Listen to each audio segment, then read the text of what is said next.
അഭിജിത്ത് ദീപ്കെ വിമാനത്താവളത്തിൽ നിന്ന് പുറത്തു വന്നു കഴിഞ്ഞു. അതിൻ്റെ ദൃശ്യങ്ങളാണ് ഒരിക്കൽ കൂടി പ്രിയപ്പെട്ട പ്രേക്ഷകർ നമ്മൾ കാണിക്കുന്നത്.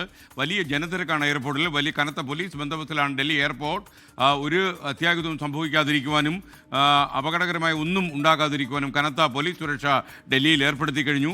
അഭിജിത്ത് ദീപ്കെ ഇനി നേരെ ജന്തർ മന്ദിറിലെ പ്രതിഷേധത്തിൻ്റെ നടുവിലേക്കാണ് പോകുന്നത് എന്നാണ് നമുക്ക് അറിയാൻ കഴിയുന്നത്. ഈ കോക്രോച്ച് ജനതാ പാർട്ടി സ്ഥാപിച്ചതിന് ശേഷം ആദ്യമായിട്ടാണ് പാറ്റകൾ റോഡിലേക്ക് ഇറങ്ങുന്നത്. ഇന്ന് ജന്തർ മന്ദിറിൽ കനത്ത പ്രതിഷേധമുണ്ടാകും. അതുപോലെ CBSE പരീക്ഷയിലുണ്ടായ ക്രമക്കേടും അതുപോലെ തന്നെ വമ്പൻ അഴിമതി നടന്ന നീറ്റ് പരീക്ഷയുടെയും ധാർമ്മിക ഉത്തരവാദിത്വം ഏറ്റെടുത്തുകൊണ്ട് കേന്ദ്ര വിദ്യാഭ്യാസ വകുപ്പ് മന്ത്രി ധർമ്മേന്ദ്ര പ്രധാൻ രാജിവെക്കണം എന്നാവശ്യപ്പെട്ടുകൊണ്ടാണ് ഈ കോക്രോച്ചുകൾ ഡൽഹിയിൽ ഇറങ്ങിയിരിക്കുന്നത്. പാറ്റകൾ അവരെ നമുക്ക് അങ്ങനെ എഴുതിത്തള്ളാൻ കഴിയുക. ചില പ്രേക്ഷകർക്ക് പറയുന്നത് പോലെ മറ്റുള്ള രാജ്യത്തെ ശക്തികൾ ഇവരുടെ പിന്നിലുണ്ട് എന്നൊന്നും പറഞ്ഞതുകൊണ്ട് കാര്യമില്ല. ഈ ചെറുപ്പക്കാർ മുഴുവനും കോടിക്കണക്കിന് ചെറുപ്പക്കാരുടെ പിന്തുണയോടെയാണ് അഭിജിത്ത് ദീപ്കെ ഈ പ്രതിഷേധവുമായി രംഗത്തെത്തിയിരിക്കുന്നത്. മാത്രമല്ല പോലീസിൻ്റെ അനുമതി അവർക്ക് ലഭിച്ചു കഴിഞ്ഞു. ജന്തർ മന്ദിറിൽ പതിവ് പ്രതിഷേധം നടക്കുന്ന ജന്തർ മന്ദിറിൽ അവരുടെ പ്രതിഷേധം ഉണ്ടാകും. നമുക്കൊപ്പം വിനീത VG കൂടി അല്പസമയത്തിനകം ചേരുകയാണ്. നാടിൻ്റെ വിവിധ ഭാഗങ്ങളിൽ നിന്നാണ് ഈ കോക്രോച്ചുകൾ പാറ്റകളെ നശിപ്പിക്കാൻ കഴിയില്ല എന്നൊക്കെ പറയില്ലേ, പാറ്റകൾ പുതിയ ചരിത്രം എഴുതുകയാണ്. വിദേശ നാടുകളിലൊക്കെ സംഭവിച്ചതുപോലെ ഈ യുവതലമുറ ഒത്തുകൂടുന്നതിൻ്റെ അപകടം കേന്ദ്ര സർക്കാർ മനസ്സിലാക്കുന്നുണ്ട്. അതുകൊണ്ട് തന്നെ ആണ് അവർക്ക് അനുമതി നൽകിയതും കൂടുതൽ അവരെ പ്രകോപിപ്പിക്കാതിരിക്കാൻ ശ്രമിക്കുന്നതും. ധർമ്മേന്ദ്ര പ്രധാൻ രാജിവെക്കണമെന്ന ഒറ്റ ആവശ്യം മാത്രമാണ് ഇപ്പോൾ ഈ പാറ്റകൾ ഉന്നയിക്കുന്നത്.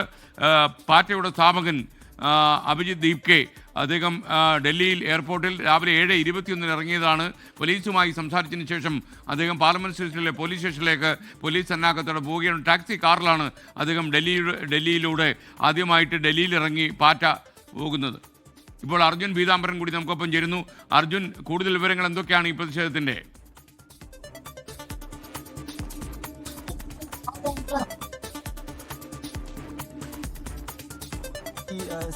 പ്രവർത്തകരെല്ലാവരും ഇപ്പോൾ നമ്മൾ ഈ കാണുന്ന ജന്തർ മന്ദിറിലേക്ക് എത്തുമെന്നുള്ള കാര്യം തന്നെയാണ് അറിയാൻ സാധിക്കുന്നത്. അതേസമയം തന്നെ ഇപ്പോൾ ഈ ജന്തർ മന്ദിറിന്റെ അകത്തേക്ക്, അതായത് ഈ പ്രതിഷേധം നടക്കുന്ന പ്രദേശത്തേക്ക് മാധ്യമപ്രവർത്തകർക്കോ മറ്റ് ആളുകൾക്കോ പ്രവേശനമില്ല. അനുമതി ലഭിക്കട്ടെ, അതിന്റെ മറ്റു കാര്യങ്ങളെല്ലാം തന്നെ ലഭിച്ചതിന് ശേഷം അകത്തേക്ക് ആളുകളെ കടത്താമെന്നുള്ള കാര്യം തന്നെയാണ് ഇപ്പോഴെന്തായാലും ഡൽഹി പോലീസ് വ്യക്തമാക്കുന്നത്. നമുക്ക് ഈ ദൃശ്യങ്ങളിൽ കാണാൻ സാധിക്കുന്നുണ്ട്. അതായത് മാധ്യമപ്രവർത്തകരെ അടക്കം ഇപ്പോഴെന്തായാലും ഈ പ്രതിഷേധ സ്ഥലത്തിന് പുറത്ത് തടഞ്ഞു നിർത്തിയിരിക്കുകയാണ്. അതുപോലെ തന്നെ കർശനമായിട്ടുള്ള സുരക്ഷാ പരിശോധനകളെല്ലാം തന്നെ പൂർത്തിയാക്കിയ ശേഷം തന്നെയാണ് ആളുകളെ അകത്തേക്ക് പ്രവേശിപ്പിച്ചു കൊണ്ടിരിക്കുന്നത്. സാധാരണഗതിയിൽ ഏത് തരത്തിലുള്ള പ്രതിഷേധങ്ങൾക്കും അനുമതി നൽകാനും അതുപോലെ തന്നെ ആളുകൾക്ക് സുഗമമായി പ്രവേശിക്കാനും അനുമതി കഴിയുന്ന ഒരു ഇടമാണ് ഈ കാണുന്ന ജന്തർ മന്ദിർ എന്ന് പറയുന്നത്. പക്ഷേ അവിടെ എത്തരത്തിലാണ് ഒരുപാട് ബാരിക്കേഡുകൾ ഇപ്പോൾ സ്ഥാപിച്ചുകൊണ്ട് സുരക്ഷാ പരിശോധന കർശനമാക്കിയിരിക്കുന്നു. അതുപോലെ തന്നെ ഡൽഹി പോലീസിന് പുറമെ അർദ്ധ സൈനിക വിഭാഗവും ഇത്തരത്തിൽ ഇവിടെ നിലയുറപ്പിച്ചിരിക്കുന്നത് എന്നുള്ള കാര്യം നമുക്ക് ഈ ദൃശ്യങ്ങളിൽ തന്നെ വളരെ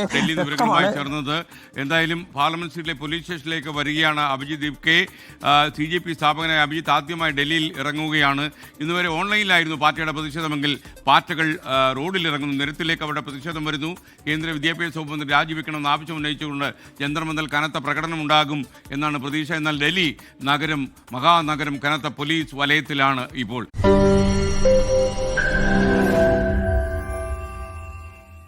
ലോകത്തെവിടെയായാലും ഏത് സമയത്തും 24 വാർത്തകളും ഓഗ്മെന്റഡ് റിയാലിറ്റി പാക്കേജുകളും എക്സ്പ്ലെയിനറുകളും വിശദമായി കാണാൻ ഞങ്ങളുടെ YouTube ചാനൽ നിങ്ങൾക്ക് സബ്സ്ക്രൈബ് ചെയ്യാം.